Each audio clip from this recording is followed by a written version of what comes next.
Ker izliv Mirne v Savo sodi v vplivno območje hidroelektrarne Blanca, je bilo državno podjetje Infra dolžna stari most le utrditi in ne zgraditi novega. Občina Sevnica pa se ni strinjala samo s sanacijo, zato smo prispevali preko 120 tisoč evrov in zgradili popolnoma nov most z novo voziščno konstrukcijo, odprt za ves promet brez kakršnih koli omejitev. Infra je prispevala 130 tisoč evrov za mostovne temelje in ureditev brežine.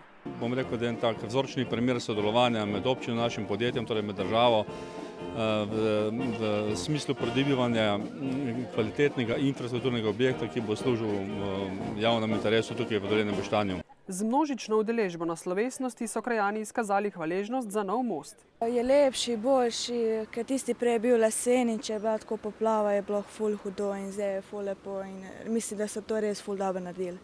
V primeru poplav ali drugih nesreč Boštanj ne bo prometno odrezan, pravi predsednik sveta krajevne skupnosti. Ker je tole ena pametna obvoznica, ne samo za Boštanj, ampak tudi za ostale krajevne skupnosti in seveda tudi širše.